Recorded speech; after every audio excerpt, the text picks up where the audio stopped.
Some breaking news. House Speaker Nancy Pelosi has touched down in Taiwan. We have some footage of that. There she is exiting her plane and landing in Taiwan.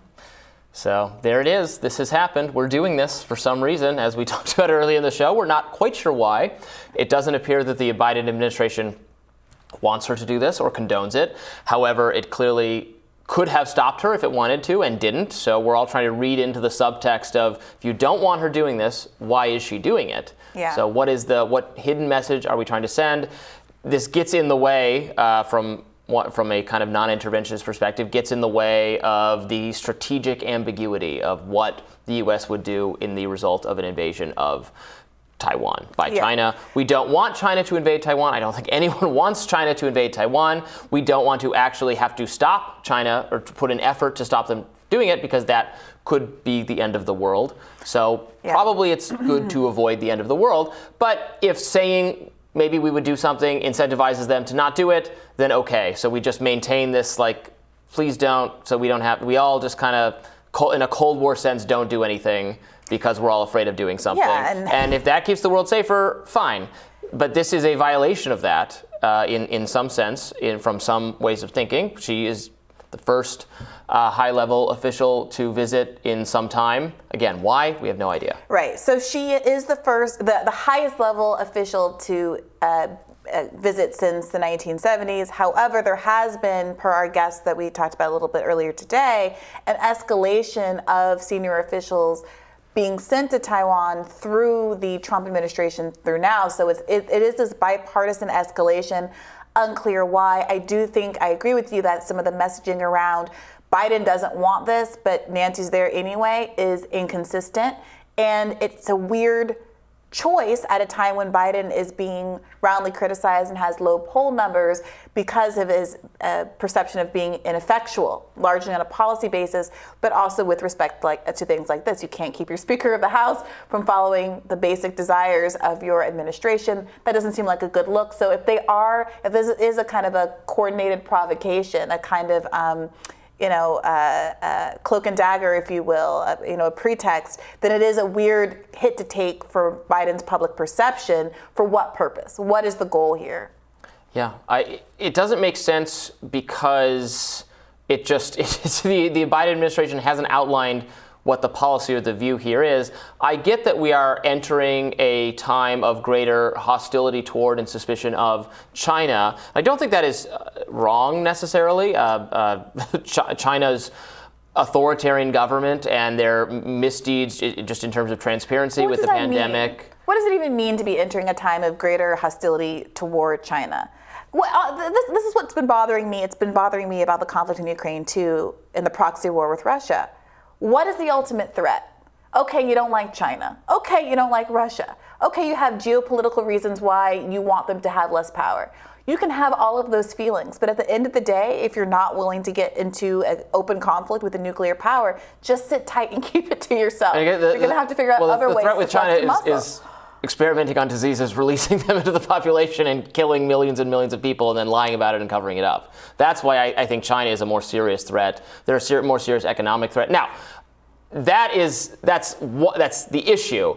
That does not suggest that a military response, just as I would not say that the military response in Eastern Europe is wise, that there should be any kind of military response to China. Absolutely not. We are not prepared and shouldn't be prepared to fight them over Taiwan. Robby, but we should think through policies. This is a COVID as bioterrorism take? Not deliberate, but by their negligence and their covering it up, more people died than should have, even if it wasn't. I think it was deliberate, but.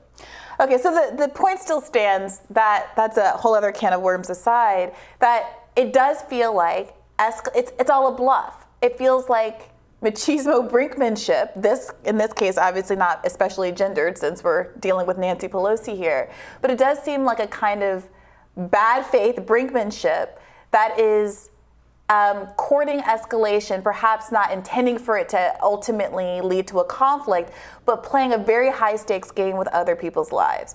And whatever the motivations are, whether we're talking about weapons manufacturing with respect to Ukraine and the bad optics of our Secretary of Defense being a Raytheon a senior employee and the revolving door of it all, whether or not it's these broader geopolitical desires to quench Russia's power and disrupt, although it's causing a greater alliance between Russia and China as world powers. Whatever the motivations are, if you're not ultimately willing to do the ultimate thing, which is to get into open conflict with any of these countries, then why are you doing it at all? And the answer to that question, the thing that I'm fearful of, and so many, nuclear escalation experts that I've spoken to on my show are fearful of, is that people are willing to go there. That there isn't the requisite fear of nuclear conflict that there used to be. That the nuclear strategy over the past few years has been manufacturing smaller nuclear bombs to make it easier to actually drop nukes without having the kind of cataclysmic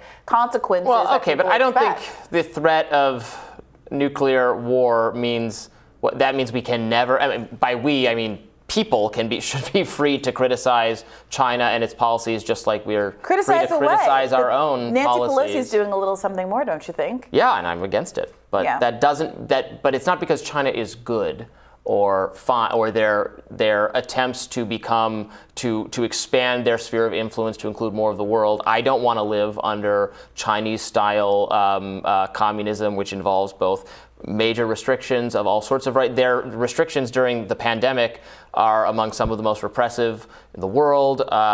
Everything else they have going on. Now, that again, we should not enter into a policy of warfare with them, and we should try to de-escalate because that threat is one to be taken seriously. We should try to not escalate tensions with them, which is the opposite of what we're doing. But it's not because they're great and they're fine and.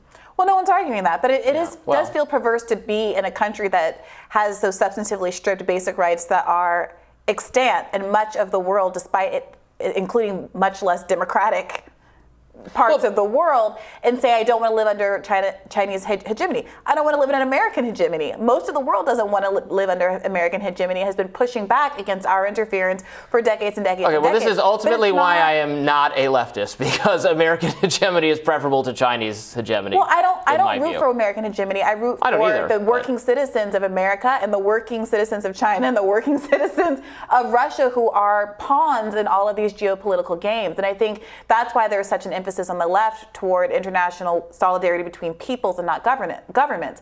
Rooting for China as a administration, as an institution, as a government is a very different thing from having certain sentiments or relationship with the people who live in these kinds of countries who I think share our interests. Well, when I say China, I'm saying the Chinese government. I'm not rooting against China or the Chinese people or Chinese culture or any of those things, just the Chinese government, which is authoritarian. Now, I'm unrelentingly critical of our own government as well, as are you, and I think that's totally appropriate. I don't think it's any less appropriate to be critical of other governments as commentators and journalists and people discussing ideas. Should our government go out of its way to scream at them in a way that makes them mad or brings us closer to military hostility? Absolutely not. Of course not. Which is why I'm against this. It doesn't stop me, though, from saying I do not agree with the policies of the government of China. But the question isn't the critique, right? The question is whether or not there are moves being made on a political level, on a governmental level, that amount to a kind of intervention in world affairs. Is the United States government trying to provoke an escalation with China? When Joe Biden earlier this year, when asked, said that the United States would intervene and defend Taiwan, was that part and parcel of that same escalation? Was he any different than George Bush, too, who got in trouble for saying something very similar when he was president of the United States? And why does there seem to be this persistent toe dipping into that particular arena? I hope that we do have some clarity on that going forward. 26 Senate Republicans, including McConnell, have issued a statement saying we support Speaker of the House Representative Nancy Pelosi's trip to Taiwan. Bipartisanship, not dead. Look at that. Well, this is the thing. We always get bipartisanship. Not dead, unlike the rest of everyone on Earth if there's a nuclear war. If there's a nuclear war. But war is always bipartisan. Yep. Interventionism is always bipartisan. So I hope, if nothing else, that's a lesson that's being learned here. And a lesson I would argue that should be taken up by folks like Andrew Yang and the Forward Party and other people who are hoping to build coalitions on a bipartisan basis and scoop up a lot of independents who are frustrated with this kind of behavior. I don't think you can do so credibly without having a firm stance against anti-interventionism, and I would also argue forsaking the influence of corporate money in politics, but we'll see what happens with that. I agreed with everything until the corporate money. Yeah, Robby loves corporate money. I love corporate money. I don't love politics. Tomorrow on Rising, the Hill's Hannah Trudeau will be here to discuss the very online Pennsylvania Senate race of Democrat John Fetterman and Republican Dr. Oz. Looking forward to that. Be sure to like, share, and subscribe so you never miss any content. And for those of you who like to listen while on the go, we are now available anywhere you listen to podcasts. See you tomorrow. Bye-bye.